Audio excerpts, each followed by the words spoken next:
Vamos a continuar con el tema de la tribulación al triunfo.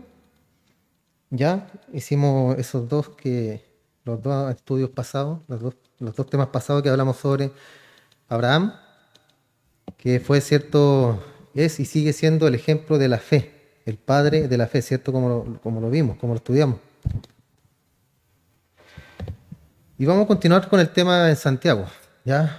Y vamos a comenzar diciendo que es una ocurrencia común en la vida como cristianos conocer a personas que pensaban que eran cristianos. Usted conoce a más de alguna persona así a lo mejor, ¿cierto? Que piensan que son cristianos.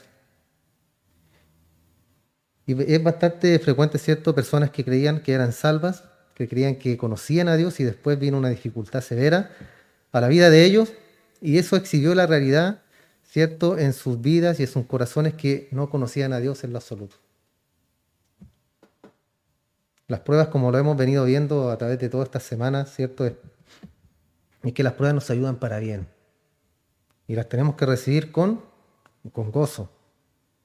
¿Por qué? Porque siempre vendrá la prueba, vendrá una ventana, una salida que nos dará el mismo Señor a esa prueba y vendrá, ¿cierto?, la recompensa de nuestra fe aumentada, la experiencia que vamos a tener, que vamos a adquirir en medio de esa dificultad para después poder ayudar a los demás, a hermanos o a personas que estén pasando por alguna dificultad semejante a lo que nosotros hemos pasado.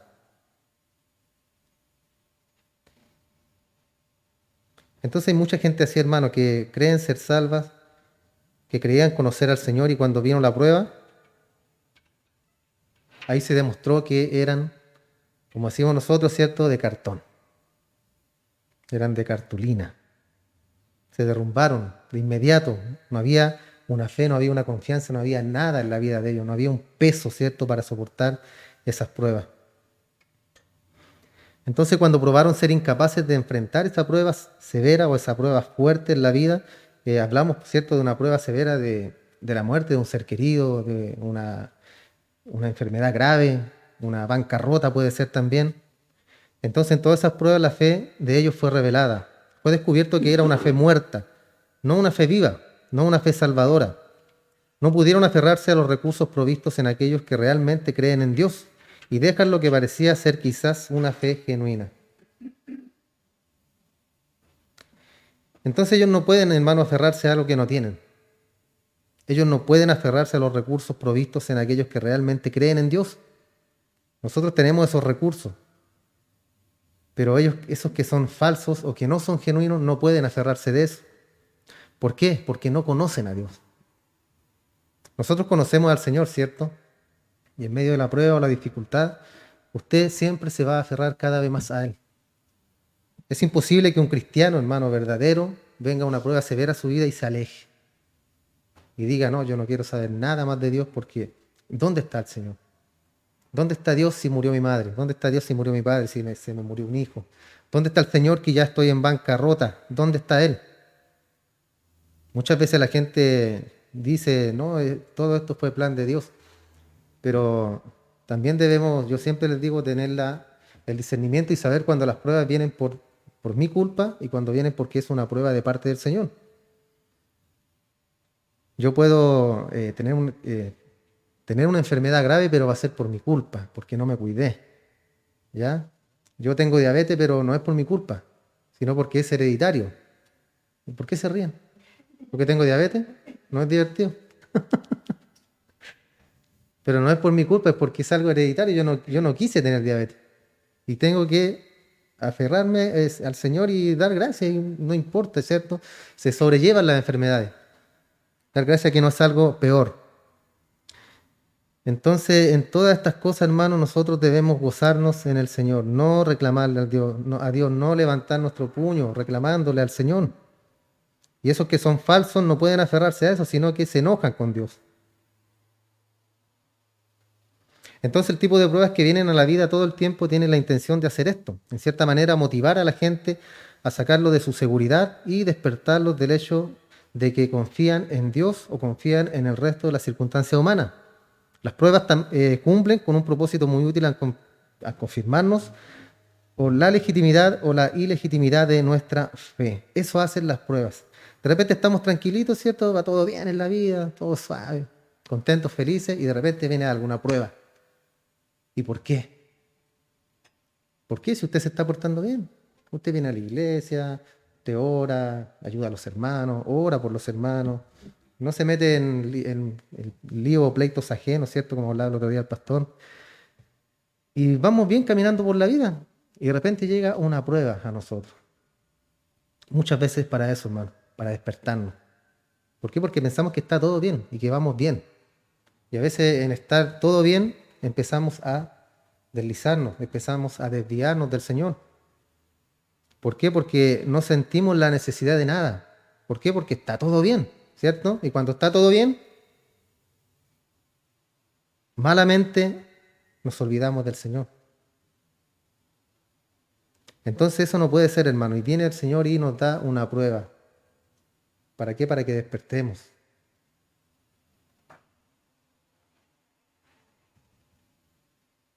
Entonces eso, hermano, motivarnos, motivar a la gente para sacarlos de la seguridad o despertarlos del hecho de que confían en Dios o están confiando en lo que en ellos mismos, en sí mismos.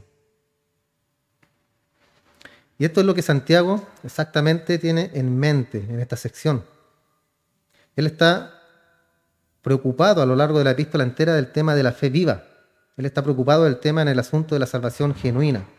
Y como hemos señalado, ¿cierto? Y hemos visto la epístola entera en su serie, es una serie de pruebas que tienen la intención de revelar la legitimidad de la fe de alguien.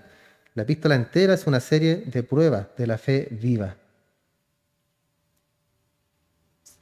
Entonces la primera es la prueba de las pruebas severas. Cuando las pruebas vienen a nuestra vida, revelan si es fe real o es fe falsa.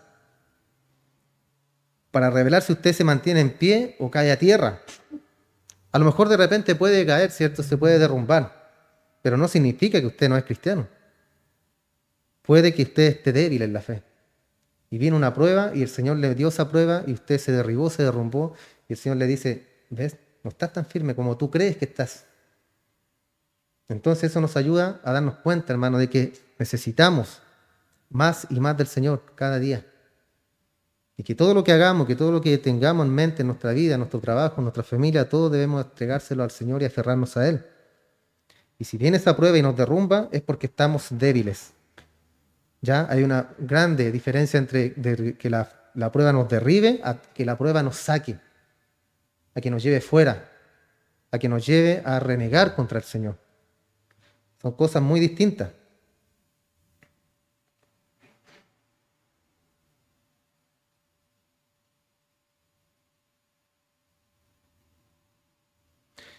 Entonces ahí vemos si la fe se mantiene en pie o no.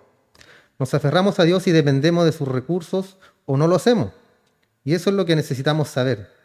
Todos nosotros necesitamos entender la fortaleza o la legitimidad de nuestra propia fe. No solo necesitamos reconocerla en nuestra propia vida, sino también en la vida de otras personas. Una ilustración bíblica, para seguir, dice, es una pregunta. ¿Cómo juzga usted la vida espiritual de una persona a quien uno, habiendo oído de manera dispuesta el Evangelio, con oídos abiertos, con disposición, en segundo lugar también recibió personalmente la palabra, sin resistencia, en tercer lugar respondió con gozo y en cuarto lugar creyó? Alguien que oyó el Evangelio con disposición, recibió personalmente la palabra, respondió con gozo y creyó. Ahora, ¿acaso eso caracteriza la salvación genuina? ¿Identifica eso un cristiano verdadero? ¿Es esa la característica de la fe salvadora genuina? Lo que acabamos de leer. Que una persona, ¿cierto?, oyó el Evangelio de una manera dispuesta, con sus oídos abiertos, recibió la palabra, respondió con gozo y creyó. Lucas capítulo 8 dice en el verso 13, un versículo que explica una parte de la parábola de la tierra. Tiene que ver con la tierra superficial que tenía piedras debajo de la tierra y dice, los de sobre la piedra son los que habiendo oído reciben la palabra. ¿Ya? Ahí tenemos el primer punto, recibieron la palabra. Recuerden la pregunta, ¿acaso eso caracteriza la salvación genuina? El oír, el poner atención, el creer. ¿Ya? Los de sobre la piedra son los que habiendo oído recibieron la palabra. Se recibió el mensaje con agrado. La reciben personalmente, la palabra acerca de Cristo y la salvación. Reciben la palabra con gozo, pero estos no tienen raíces, creen por algún tiempo y en el tiempo de la prueba, ¿qué pasa? Se apartan. ¿Recuerdan? Ustedes conocen de memoria esa parábola, ¿cierto? ¿De qué habla? De que obviamente el sembrador está tirando la semilla, pero bajo la tierra hay una piedra, hay una roca, que no se alcanza a ver, pero por encima se ve que hay tierra. Pasa eso en el campo muchas veces, ¿cierto? Hay máquinas que hacen ese trabajo de quitar la piedra para dejar solamente la tierra. Entonces acá pasa eso, esa es la ilustración. No es que haya habido una piedra encima, que como muchas veces hemos creído, yo también lo pensaba así, sino que había una piedra debajo de esa superficie de tierra. Entonces, ¿qué pasó? La semilla cayó. Se recibió la palabra con gozo. Pero ¿qué pasa si cae encima de esa roca? Tierra, pero abajo hay una roca. ¿Qué pasa? La semilla no puede echar raíz. Es imposible. Por eso dice, reciben la palabra con gozo, pero estos no tienen raíces, porque no pueden, porque debajo hay una piedra y un corazón duro. Creen por algún tiempo y en el tiempo de la prueba se apartan. Entonces notemos que tenemos acá aquellos que oyeron el Evangelio, recibieron personalmente la palabra, respondieron con gozo, pero ¿qué pasó después? Se apartaron, se fueron. Todo esto en sí mismo es algo que queda corto para la fe salvadora.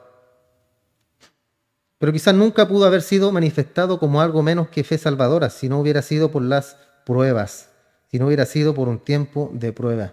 Y volvemos a lo mismo, hermano. Esa semilla, ¿cierto? No se hubiera podido legitimizar la fe si no hubiera sido por las pruebas. Y eso pasa en muchas iglesias, hermano, que está lleno de gente que no son salvos, que creen ser salvos.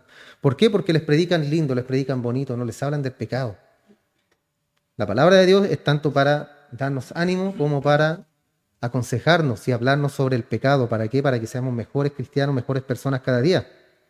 Para que nos parezcamos cada vez más al Señor. Entonces esa pequeña frase, un tiempo de prueba, es una frase muy interesante. Una parte crucial del diseño de Dios para la gente. De tal manera que la realidad de la fe, lo que realmente es y puede ser manifestado. Y aquí cuando hablamos del tiempo, ¿cierto? De prueba, esa palabra tiempo es la palabra, no es la palabra cronos, que significa tiempo, ¿ya? La palabra cronos, tiempo, es el tiempo que estamos viviendo ahora, por ejemplo, que son las 12 y 13 y 15 y 17. Estoy medio ciego.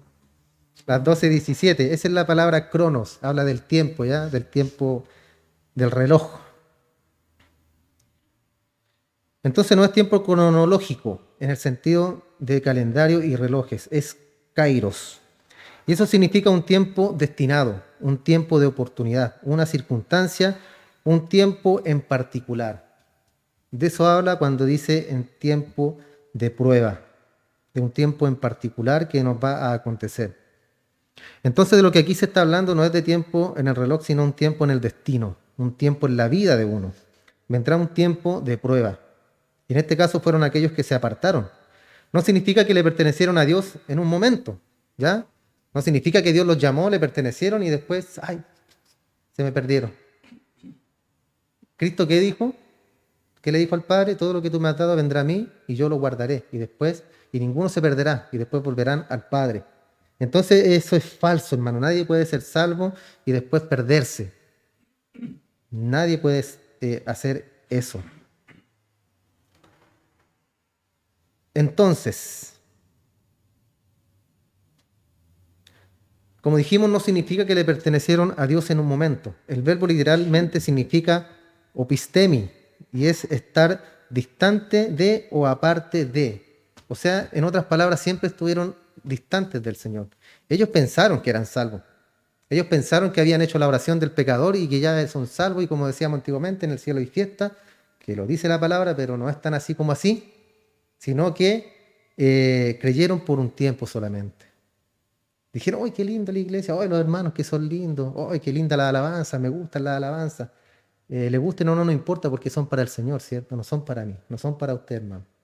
Entonces, esas son almas que llegan por un tiempo y después se van. Viene la prueba, la dificultad, ven que no es tan lindo como parece Es como cuando uno se enamora, ¿cierto? Que tiene mariposita en la guatita, después se casa, pero no he terminado. ¿Por qué se ríen?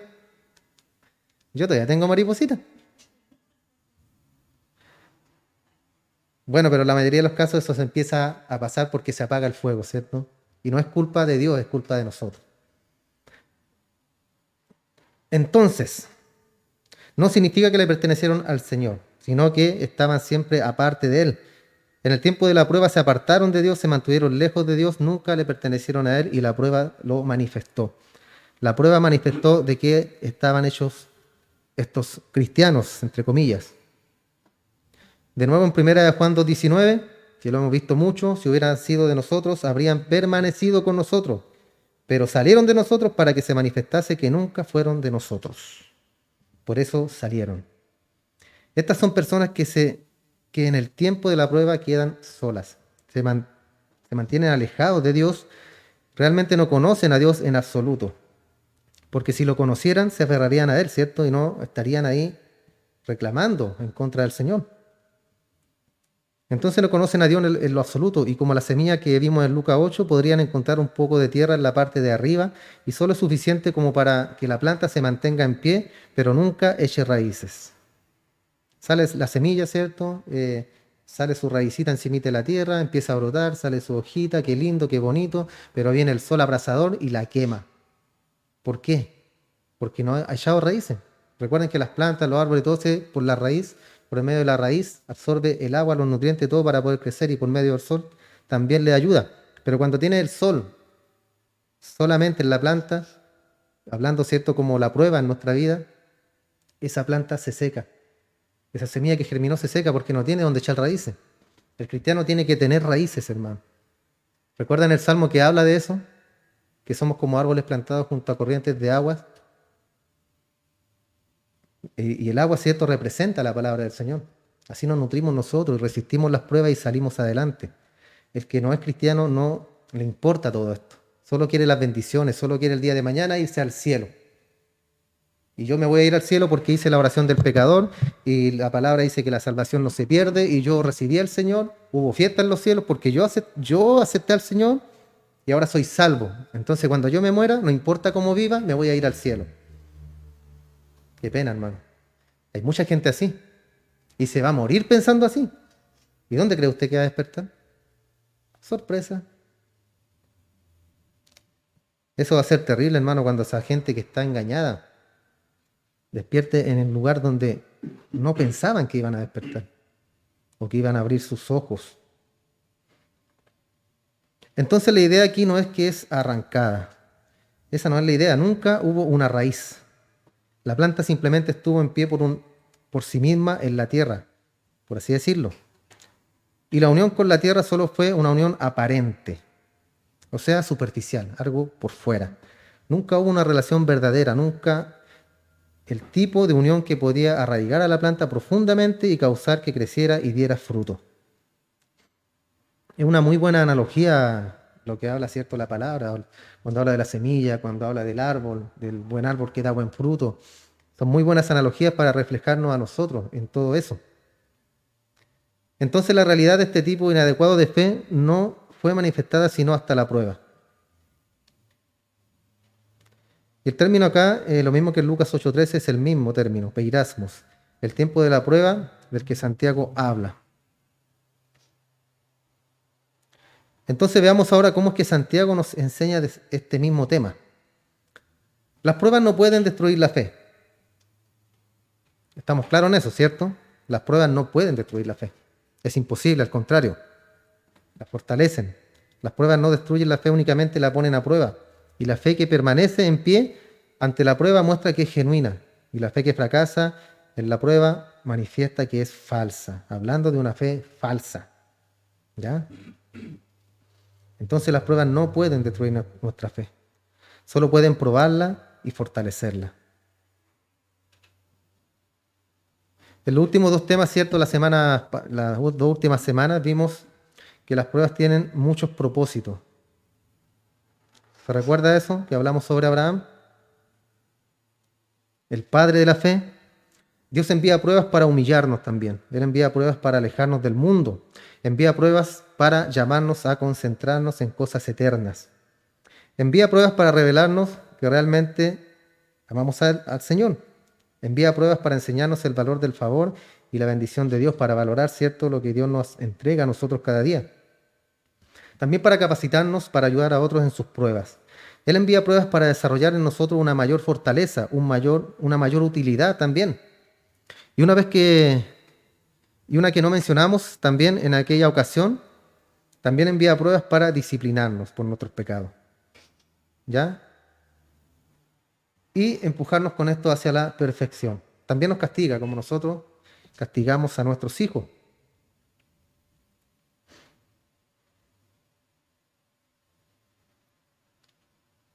Entonces Santiago, al hablar de todo esto, primordialmente es con una razón. Y la razón es que Dios envía pruebas, y esa es para probar la legitimidad de nuestra fe. Como lo vimos la semana pasada, para medir la fortaleza de nuestra fe. Ahora lo que hemos estado diciendo a lo largo de todo esto es que en medio de una prueba la fe verdadera va a perseverar. Ese es el punto, ¿ya? En medio de todo la fe va a perseverar. Usted no se va a ir, usted no se va a alejar, usted no se va a enojar con Dios, al contrario. Usted la va a recibir la prueba con gozo, se va a alegrar y va a salir bendecido de esa prueba. La fe verdadera persevera. La fe verdadera se aferra al Señor y avanza. Va a perseverar hasta el fin. Y esa fe va a soportar cualquier prueba, hermano. ¿Escuchó bien? Cualquier prueba va a soportar esa fe cuando es legítima, cuando es verdadera. Y la pregunta que Santiago hace acá, realmente, ¿cierto?, que nos trae es cómo hacer eso. ¿Cómo es que la fe verdadera puede perseverar ante cualquier prueba? ¿Cómo es que la fe verdadera va a sufrir cualquier pérdida y aún así aferrarse a su fe en Dios? ¿Qué es lo que le da la capacidad de perseverar y no apartarse? Eso es algo divino, hermano. Y hay varios ingredientes en todo esto que hemos estado estudiando también. En primer lugar, Santiago dice que debemos tener una actitud gozosa. Y la fe verdadera posee una actitud gozosa en medio de la prueba, más severa. En el verso 2 dice, hermanos míos, tener por sumo gozo, con gozo total, un gozo puro. ¿Cuándo? Cuando os halléis en diversas pruebas.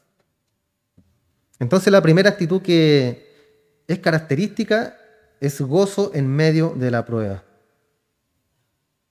Siempre hay una ventana en algún punto de una prueba para que un creyente verdadero encuentre una fuente de gozo. Siempre, hermano. Hay pruebas en nuestra vida, problemas, dificultades. Como decía Job, ¿cierto? El hombre nació para el sufrimiento. Ay, Job. Tanto que nos anima Job, ¿cierto? El hombre nació para sufrir, hermano. Pero el cristiano encuentra en esa prueba, en esa dificultad, en ese problema, encuentra la manera de salir victorioso y gozoso, porque encuentra una salida.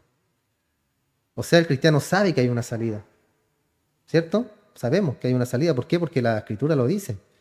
Si la palabra lo dice es porque es verdadero. Podría ser que sabemos que Dios está en control, y eso lo sabemos. Podría ser la esperanza del cielo, pero para el creyente verdadero habrá una actitud gozosa y necesitamos cultivar eso en nuestra propia vida espiritual, debido a todo lo que las pruebas llevan a cabo. Todo esto lo cultivamos por medio de la palabra, hermano. El gozo, la alegría. ¿Por qué? Porque si estoy en problemas, yo recurro a la Escritura. Yo recurro a la Biblia. ¿Por qué? Porque esa es la fuente de vida. Ahí tengo la solución a todos mis problemas, hermano. Ahí tengo el consuelo para mi vida, el consuelo para mis problemas, el consuelo para ayudar a mis hijos, a mi esposa, a mis padres, a mi familia. Ahí tenemos todo lo que necesitamos, hermano. Por eso debemos siempre enfocarnos día a día a estudiar la palabra del Señor. Y debido a todo lo que las pruebas nos pueden llevar a cabo, debido a que nos acerca al Señor, nos fortalecen, nos hacen más útiles, todo lo positivo. Y debido al hecho de que nunca pueden destruir la fe verdadera, nunca pueden afectar el plan de Dios, las pruebas, nunca pueden alterar su diseño externo. Podemos encontrar gozo en medio de cualquier prueba y entonces también con una actitud gozosa. En segundo lugar, otro punto que va de mano con la capacidad de perseverar, y vimos esto también, es una mente que entiende. En el verso 3, sabiendo esto, que la prueba de vuestra fe produce paciencia. Entonces tenemos nosotros que entrar a las pruebas con conocimiento. ¿Cómo es eso? Yo entro a una prueba, pero yo tengo en mi mente la escritura y sé que todo va a estar bien y sé que todo va a salir bien. Necesita usted saber que las pruebas producen paciencia o perseverancia, y ese es un poder para permanecer, para un poder perseverante. Si usted no tiene ninguna prueba, usted no va a ser fortalecido para perseverar. Entonces, una actitud gozosa y una mente que entiende. En tercer lugar, una voluntad sumisa. El verso 4 dice, y es un imperativo: mantenga la paciencia su obra perfecta para que seáis perfectos y cabales, sin que os falte cosa alguna. En otras palabras, la prueba que venga y traiga que venga la prueba, ¿cierto? Y traiga la perseverancia. Y que la perseverancia traiga a nuestras vidas la perfección. Todo esto nos va a perfeccionar, hermano. Toda prueba va a ser para bien en nuestra vida. A los que aman a Dios, todas las cosas les ayudan para bien, inclusive las pruebas, la enfermedad, el problema, lo que sea. Siempre, siempre va a ser de edificación para nosotros. No puede ser que tengamos una prueba y salgamos lastimados de todo eso. No, hermano. Entonces señalamos que perfección aquí significa madurez espiritual. Entonces deje que haga lo que Dios quiere hacer en nuestra vida. Si Él nos quiere humillar, deje al Señor que lo humille a usted. Deje que lo aleje del mundo. Deje llamarlo usted a la esperanza eterna, de que revele lo que usted realmente ama. Deje que le enseñe a valorar la bendición de Dios. Deje también que lo capacite para ayudar a otros, que es el ministerio del cristiano, hermano, el servir a otros. Deje también que por medio de las pruebas Él desarrolle fortaleza en su vida. ¿Para qué? Para que Él pueda utilizarlo a usted en otros puntos aún más grandes en el futuro. Deje que lo discipline, si eso significa su purificación. Si significa que yo me voy a purificar y voy a ser fortalecido en la fe, dejemos que Dios nos pruebe. En otras palabras, deje que Dios haga lo que quiera con su vida. No pelee contra Él. ¿Qué sacamos, hermano, con levantar nuestra mano y pelear contra Dios? ¿Recuerda lo que dijo uno de los sumos sacerdotes cuando mandaron a apresar a los discípulos nuevamente después que lo habían soltado? Empezó él a exhortarlo y les dijo que habían habido muchas sectas por todo este tiempo y se habían acabado solas, por sí solas. Entonces dijeron, dejen a esos discípulos, a los de Jesús, a los del camino, déjenlos solos. Si realmente perseveran y permanecen es porque es cierto, y si no, se van a disolver como todos los demás. Entonces ahí se usó la sabiduría y fue lo que realmente pasó, hermano. Ellos perseveraron, siguieron hasta el día de hoy, cierto, que permanece y prevalece la iglesia.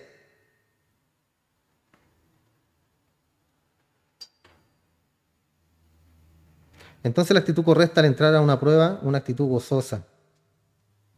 Una mente que entiende el propósito de Dios y la voluntad sumisa, que acepta la manera pronta y dispuesta, sabiendo que mediante las pruebas llegamos a ser como Cristo. Y ese es el camino de la madurez. Ahora, siguiendo con estas tres que vimos, veamos dos actitudes más que son necesarias en la vida de uno que persevera. En cuarto lugar, un corazón que cree. Versículos 5 al 8 del mismo Santiago. Y haciendo un paréntesis acá, hermano, digamos que usted está atravesando una prueba y usted realmente está haciendo su mejor esfuerzo por mantener una actitud gozosa. ¿Ya? Una mente que entiende y una voluntad sumisa, que es lo que estamos viendo. Hagamos de cuenta de eso. Usted está atravesando por esa prueba. Pero usted está teniendo dificultad realmente en entender lo que está pasando. Quizá usted está o puede estarse diciendo a sí mismo, quiero tener una actitud gozosa, una actitud correcta, una actitud de entendimiento correcto y quiero tener una voluntad sumisa. Pero carezco de la sabiduría y del poder para permanecer gozoso y para perseverar, para madurar en medio de esto. Estoy luchando por mantener mi corazón enfocado, concentrado en la causa por la que debo estar gozoso. Estoy luchando por entender esto y estoy luchando por ser permisivo. Necesito algo de ayuda. ¿Qué hago? ¿Qué es lo primero que necesitamos en este punto? Porque obviamente la palabra dice, si estás en prueba, está en prueba pero gozoso. Pero nos cuesta. Hay que ser realistas, ¿cierto? No es que, sí, no, sí estoy contento porque tengo cáncer y me voy a morir, estoy gozoso. No se trata de eso, hermano, estamos hablando de eso. Cuando estamos en una prueba acá, lo primero que necesitamos realmente es una cosa, es sabiduría. Es lo primero que necesitamos. Sabiduría para la prueba. Necesita entenderla, necesita entendimiento práctico necesario para enfrentar los problemas de la vida. Usted no va a poder mantener una actitud gozosa y una mente que entiende y una voluntad sumisa a menos de que Dios le dé a usted más que tan solo sus facultades humanas para trabajar con ellos. Sino que debemos tener sabiduría, entendimiento, conocimiento del Señor. Entonces aquí es donde llegamos al versículo 5. Y si alguno de vosotros tiene falta de sabiduría, dice, y esta palabra, sabiduría, siempre es algo de mucho valor, hermano. Pero especialmente cuando usted está enfrentando o atravesando una prueba. Querer saber cómo estar gozoso, querer estar dispuesto a perseverar en la prueba para cumplir el propósito santo de Dios. Y para todo esto se demanda sabiduría. Y usted no la va a encontrar, usted no va a encontrar todas las respuestas en su propio razonamiento humano. A veces debemos, bloquear nuestra mente y decir, Señor, que se haga tu voluntad, porque yo ya no entiendo esto. Aparte de eso, pedir sabiduría para que la próxima vez podamos entender qué está pasando. Podamos decir, Señor, tú estás trabajando conmigo porque yo tengo ciertas debilidades en mi vida y tú estás trabajando en mi vida por medio de estas circunstancias. Esa es sabiduría, hermano. Porque en nuestra propia mente, en nuestro propio entendimiento humano, jamás vamos a poder comprender, jamás vamos a poder entender a veces las cosas que son divinas.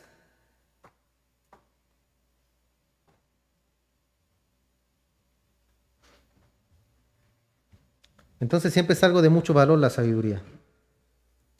Y especialmente cuando estamos atravesando por las pruebas. Queremos saber cómo estar gozoso, lo dijimos, dispuesto a perseverar en la prueba para cumplir los propósitos santos de Dios. Y esto demanda sabiduría. Si no la tenemos, no vamos a encontrar la respuesta.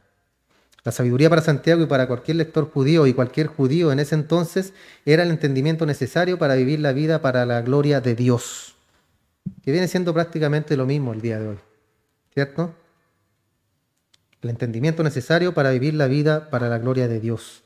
La sabiduría era operar en obediencia a la voluntad y a la palabra de Dios.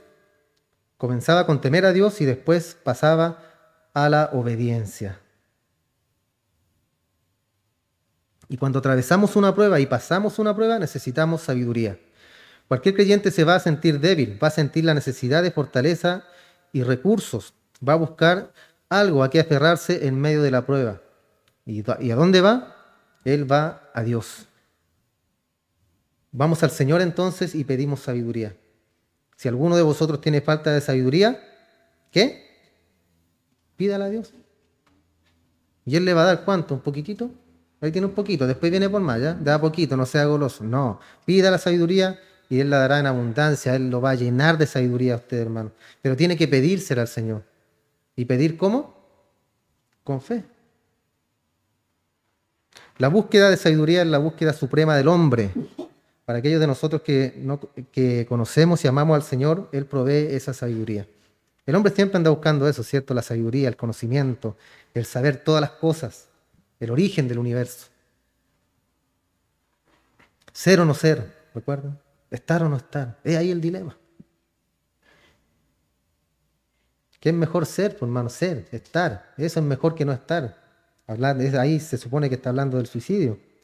Pero es mejor, ¿cierto?, estar. Y estar para el Señor. Proverbios 3 del 5 al 7 dice, fíate de Jehová con todo tu corazón y no te apoyes en tu propia prudencia. Reconócelo en todos tus caminos. ¿Escuchó? Y Él enderezará tus veredas. No seas sabio en tu propia opinión. Teme a Jehová y apártate del mal. Hermosas palabras, hermano. Reconócelo en todos tus caminos y Él enderezará tus veredas. Él te va a guiar, Él te va a ayudar, Él enderezará tu camino, pero reconócelo a Él.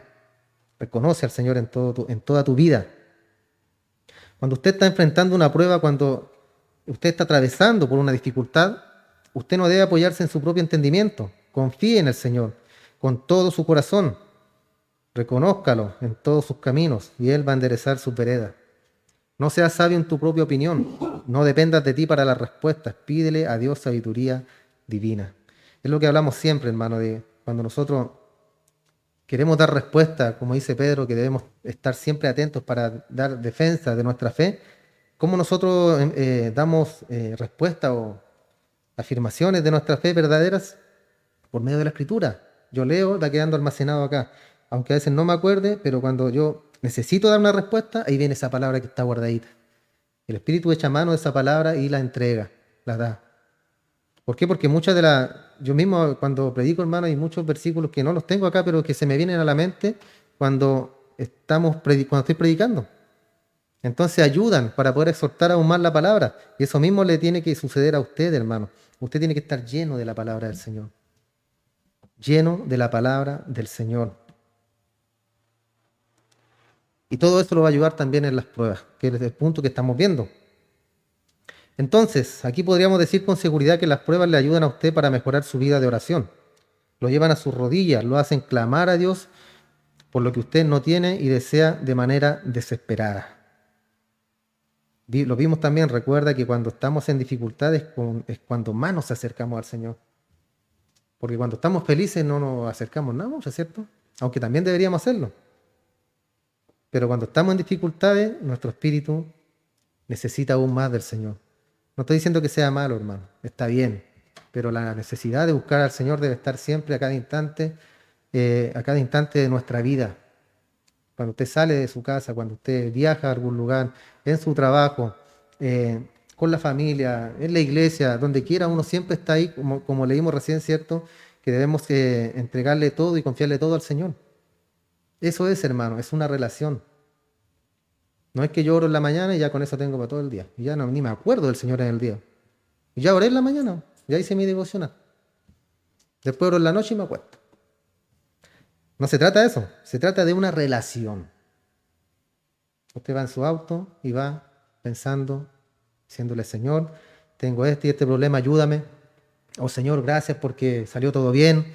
Gracias porque, no sé, porque mi hijo está sano. Gracias por mi familia, gracias porque tengo un trabajo.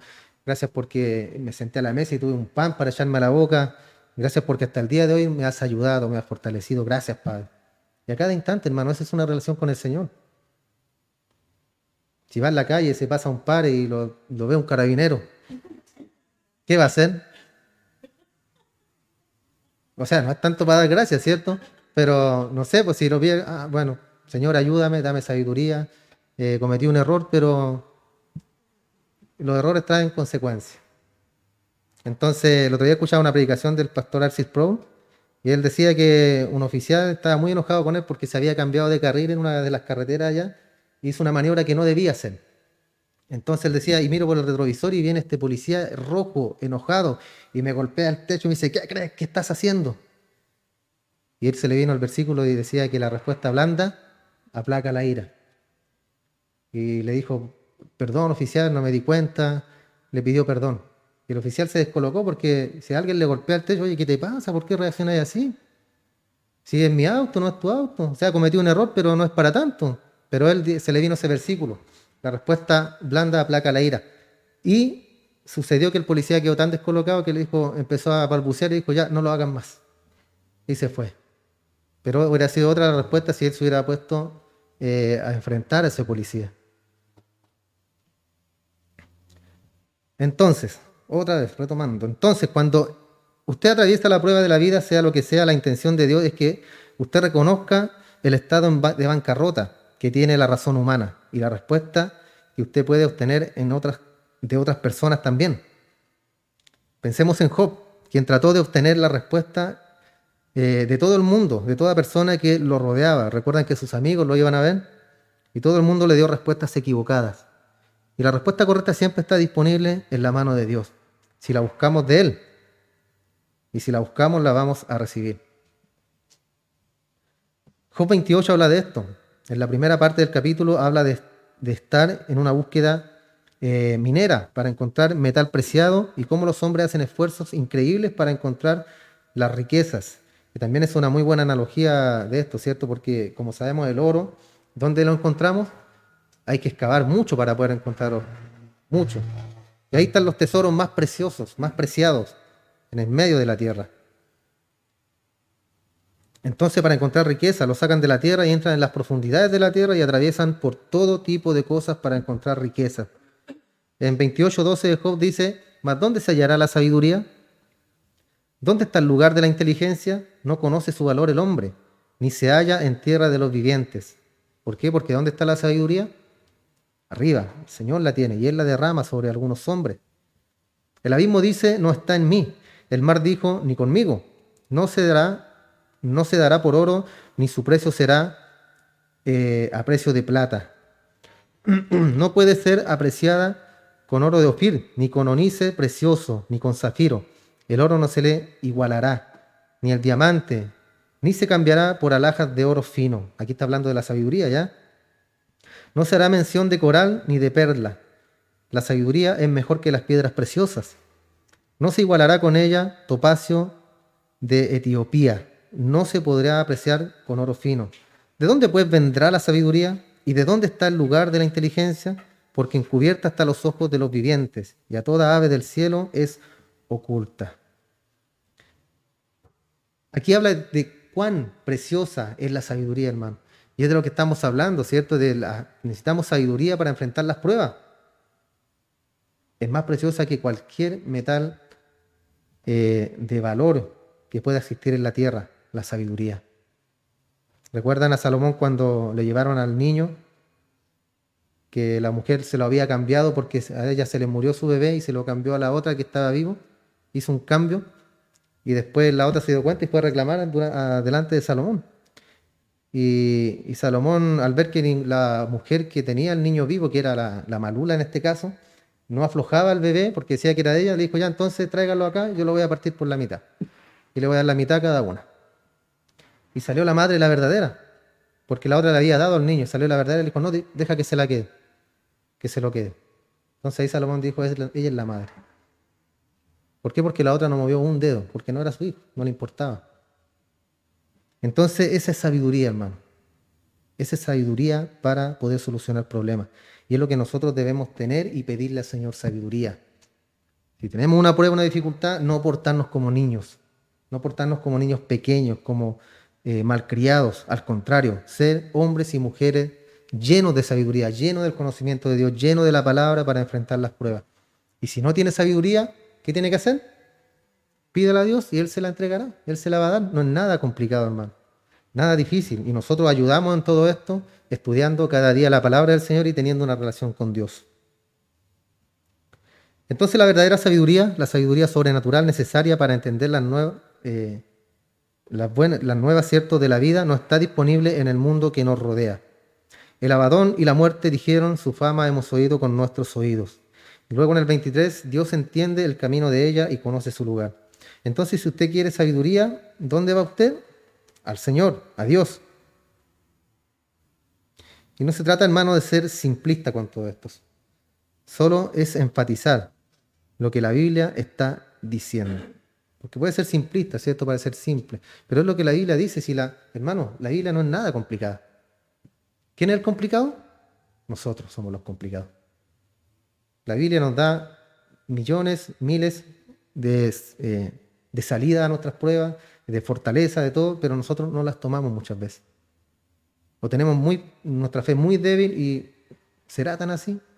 Cuando la Biblia, hermano, es un libro que es nuestra regla de fe, de vida, ¿cierto? Y de conducta para el cristiano. Es un libro que el cristiano considera como infalible. O sea que no hay mentira en la Escritura. Y cuando dicen no, que hay contradicción y cosas aquí, usted ignore esas cosas. ¿Por qué? Porque tenemos la prueba viviente en nosotros mismos, hermano.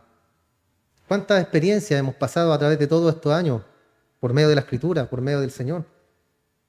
¿Cuántas veces nos ha librado Él de la muerte?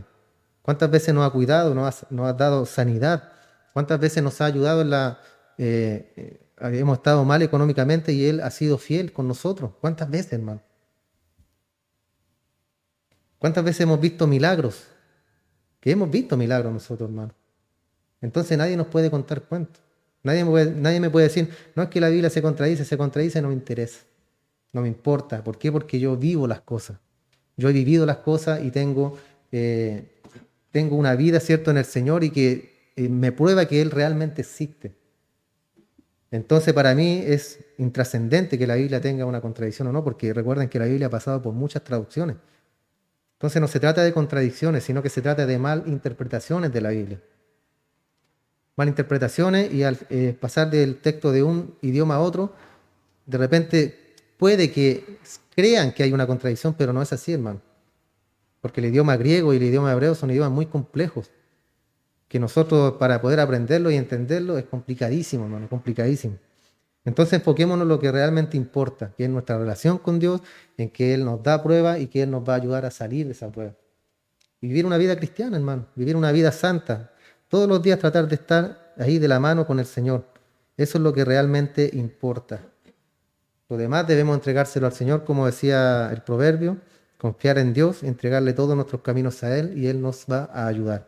Él nos va a bendecir y estará con nosotros todos los días hasta el fin de los tiempos. Oramos, damos gracias al Señor.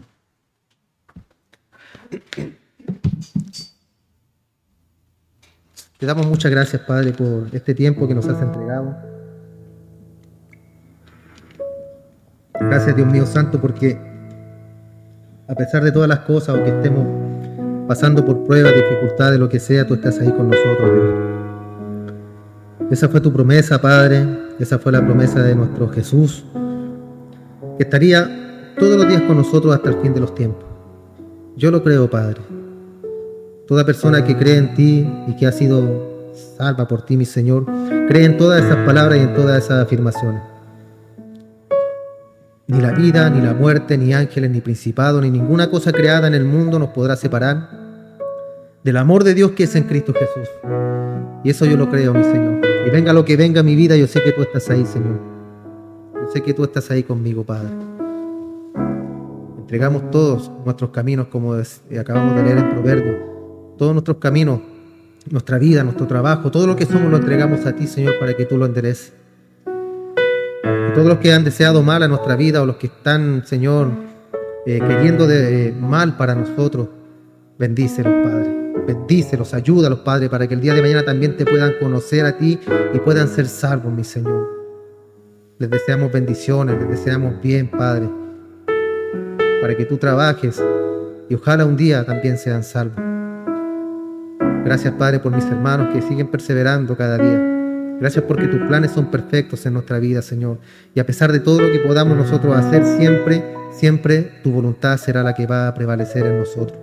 Y te damos gloria, te damos honra, te damos alabanza por todo eso, mi Señor. Gracias, Padre. Fortalece nuestra fe cada día.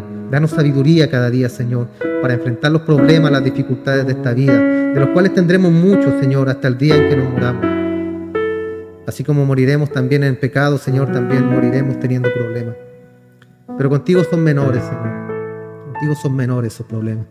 Por eso te damos gloria, honra y alabanza, Padre, y muchas gracias por todo lo que has hecho y seguirás haciendo. Bendice a nuestros pequeños, a nuestros niños que hoy secularmente se celebra el día de ellos, mi Señor, que son los pequeños, los predicadores del futuro, Señor. Trabaja tú en sus vidas cada día, Padre Santo, para que el día de mañana ellos puedan trabajarte a ti, Señor. Porque hay más posibilidad de que ellos sean salvos estando, Padre, en una familia cristiana. Por eso rogamos por ellos, para que el día de mañana tú los traigas a ti, Padre, para que el día de mañana tú los llames, los tomes, los transformes, los purifiques y los uses para tu gloria, mi Señor. Esa es la petición de nosotros como padres para nuestros niños.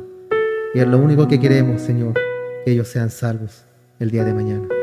Los entregamos a ti, bendícelos, vida, salud, prosperidad en ti, Señor, para cada uno de ellos. Y damos gracias y dejamos todo esto en tus manos. En el nombre de tu Hijo amado, nuestro Señor Jesús. Amén y amén. Gracias, Señor. Dios les bendiga, hermano.